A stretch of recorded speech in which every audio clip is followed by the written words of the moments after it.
ये एपिसोड भी स्टार्ट होता है बिल्कुल उसी सीन से जहाँ पर हम देखते हैं कि वॉरियर ली शैन ने उस टेंटिकल मॉन्स्टर पर बहुत ही ज्यादा पावरफुल अटैक करके उसे मार डाला था। इससे वॉरियर ली शैन काफी खुश होते हैं कि उन्होंने उस टेंटिकल मॉन्स्टर को मार डाला, पर तभी हम देखते हैं कि उस टेंटिकल मॉन्स्टर की बॉडी अपने आप ही हील हो रही थी और उस टेंटिकल मॉन्स्टर की सारी इंजरी बहुत ही जल्दी हील हो जाती है, जिसके बाद वो दोबारा से होश में आ जाता है। अब हम देखते हैं कि जैसे ही वो टेंटिकल मॉन्स्टर होश में आता है तो उसे वॉरियर ली शैन पर बहुत ही ज्यादा गुस्सा था, इसलिए वो अपनी फुल पावर के साथ और गुस्से में वॉरियर ली शैन पर अटैक करने लगता है। और इस मॉन्स्टर का ये अटैक इतना ज्यादा स्पीड में था कि वॉरियर ली शैन भी उससे बचकर नहीं भाग पाते और वो टेंटिकल मॉन्स्टर अपने सभी टेंटिकल्स को यूज करते हुए वॉरियर ली शैन को अपने टेंटिकल्स के केज में बंद कर लेता है। अब इससे पहले कि वो टेंटिकल मॉन्स्टर अपने केज के अंदर वॉरियर ली शैन पर अटैक करके उन्हें कुछ कर पाता कि तभी अचानक से वहां पर आसमान में एक बहुत ही ज्यादा पावरफुल वॉरियर आ जाता है, जो कि कुछ ही सेकंड में उस टेंटिकल मॉन्स्टर के केज को भी डिस्ट्रॉय कर देता है और उसके बहुत सारे टेंटिकल्स को काट देता है, जिस वजह से वो टेंटिकल मॉन्स्टर भी काफी ज्यादा इंजर्ड हो जाता है। ये देखकर वॉरियर ली शैन को कुछ भी समझ नहीं आता कि अभी अभी तो इस टेंटिकल मॉन्स्टर ने मुझे पकड़ा था और अभी अचानक से मुझे छोड़ क्यों दिया। और जैसे ही वो अपने ऊपर देखते हैं तो वो ये देखकर बहुत ही ज्यादा खुश हो जाते हैं कि ब्रदर होंग ने उन्हें बचा लिया। और फिर वो कहते हैं, ब्रदर होंग क्या आप अपनी कल्टीवेशन में सक्सेसफुल रहे?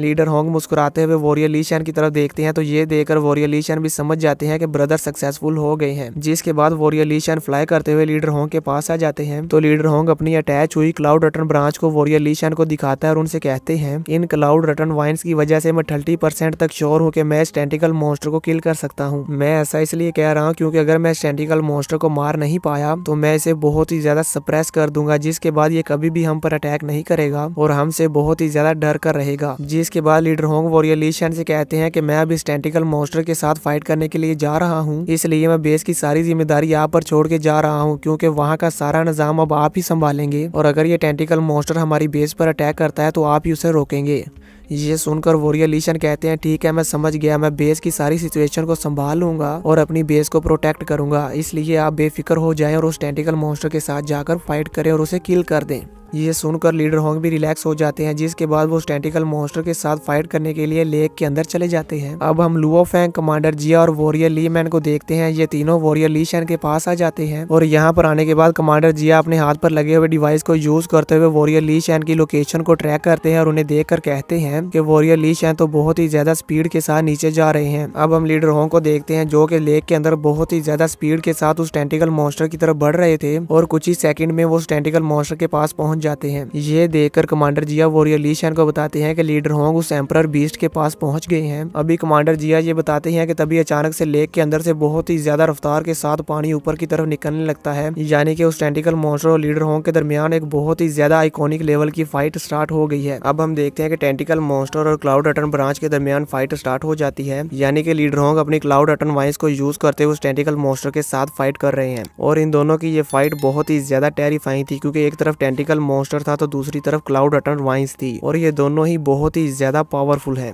हम देखते हैं कि ये क्लाउड रटन वाइन्स इतनी ज्यादा पावरफुल थी कि ये कुछ ही सेकंड में उस टेंटिकल मॉन्स्टर के पूरे टेंटिकल्स को कट करके हवा में दूर फेंक देते हैं, जो कि उड़ता उड़ता सीधा आकर बेस पर गिरने वाला होता है। और ये टेंटिकल इतना ज्यादा बड़ा होता है कि कुछ वॉरियर्स मिलकर भी इसे बेस पर आकर गिरने से नहीं रोक सकते थे। उस टेंटिकल मॉन्स्टर को बेस की तरफ आता हुआ देखकर वॉरियर हेनरिसन अपनी आइस पावर को यूज करते हैं और हम देखते हैं कि वॉरियर हेनरिसन की आइस पावर इतनी ज्यादा होती है कि वो 1-2 सेकंड में ही उस इतने बड़े टेंटिकल को फ्रीज कर देते हैं। यानी कि जैसा हमने सुना था कि वॉरियर हेनरिसन की किसी भी चीज को फ्रीज करने की एबिलिटी बहुत ही ज्यादा पावरफुल है और आज हमने ये लाइव देख भी लिया कि वॉरियर हेनरिसन ने इतने बड़े टेंटिकल को सिर्फ 1 या 2 सेकंड में ही पूरा फ्रीज कर दिया। वॉरियर हेनरिसन को उस टेंटिकल को रोकते हुए देखकर वहां पर मौजूद बाकी वॉरियर्स भी आगे बढ़ते हैं और वॉरियर ये साइड अपनी पावर को यूज करते हुए उस फ्रीज हुए टेंटिकल के ऊपर अटैक करके उसे क्रैक कर देते हैं और उसके अंदर काफी बड़े बड़े होल कर देते हैं क्योंकि अब वो टेंटिकल बर्फ बनकर जम चुका है तो वो इसे आसानी से तोड़ सकते हैं। लेकिन अगर वो इसे ऐसे ही हवा में ही तोड़ देते हैं तो इसका सारा मलबा बेस के ऊपर आकर गिरेगा, जिस वजह से बेस को काफी ज्यादा नुकसान होगा और उसमें भी बहुत सारे सोल्जर मारे जाएंगे। इसलिए हम देखते हैं कि जैसे ही एल्डर ये साइड उस आइस पर अटैक करके उसे क्रैक कर देता है तो एल्डर फियोना आगे बढ़ती है और अपनी आइस की पावर को यूज करते हुए बड़े बड़े फायर बॉल्स बना लेती है और अपने उस इतने ज्यादा पावरफुल फायर बॉल्स को यूज करते हुए जिस जगह पर एल्डर ये साइड ने अटैक करके उस टेंटिकल में होल बनाए थे उन होल्स में भेज देती है। उन होल्स में जाने के बाद वो फायर बॉल्स ब्लास्ट करती है, जिस वजह से वो पूरा टेंटिकल हवा में ही डिस्ट्रॉय हो जाता है और उसका मलबा भी नीचे बेस पर नहीं गिरता क्योंकि वो हवा में ही ब्लास्ट हो गया और वो सारा मलबा खत्म हो गया, बर्फ थी वो पिघल गई। यानी कि अगर ये तीनों वॉरियर्स मिलकर काम नहीं करते तो अकेला वॉरियर इस पूरे टेंटिकल को संभाल नहीं सकता था। इन तीनों ने मिलकर काम किया और इस पूरे टेंटिकल टेंटिकल को खत्म कर दिया और अपनी बेस को भी बचा लिया।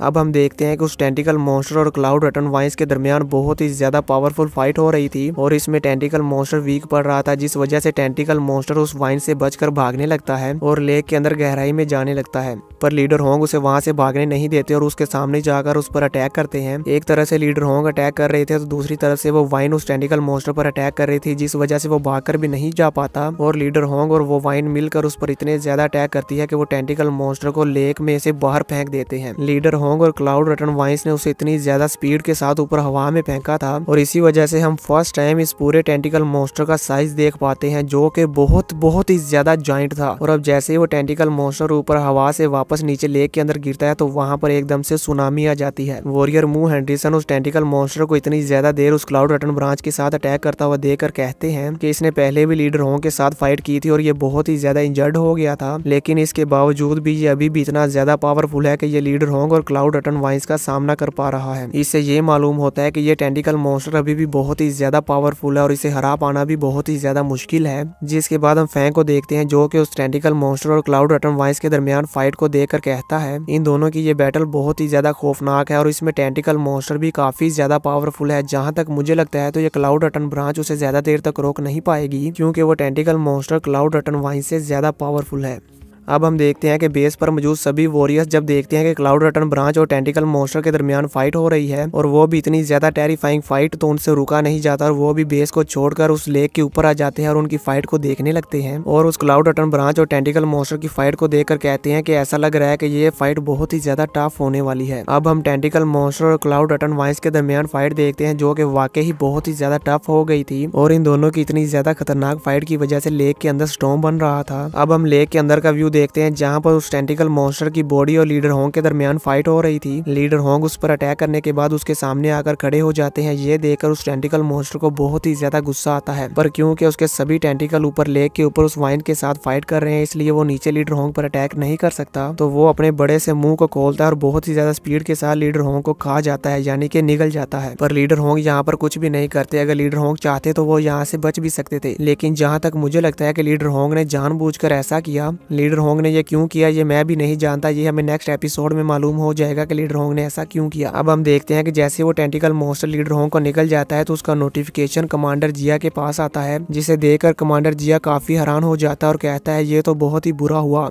मुझे लीडर होंग के वाइटल साइंस नहीं मिल रहे और मैं उन्हें डिटेक्ट भी नहीं कर पा रहा। ये सुनकर वॉरियर ली मैन भी कहता है कि हमारे एक्सट्रीम मार्शल हॉल के डिटेक्टर्स भी उन्हें डिटेक्ट नहीं कर पा रहे। ये सुनकर फैंग भी बहुत ही ज्यादा परेशान हो जाता है और कहता है ऐसा कैसे हो सकता है। दोस्तों फैंग ने ऐसा इसलिए कहा क्योंकि उसे पता है कि लीडर होंग बहुत ही ज्यादा पावरफुल है और वो इस मॉन्स्टर से ऐसे कैसे मर सकते हैं। इसी के साथ ये एपिसोड खत्म हो जाता है। आप सब दोस्तों को क्या लगता है, क्या लीडर होंग वाकई ही मारे गए होंगे या नहीं? मुझे नीचे कमेंट करके जरूर बताएं।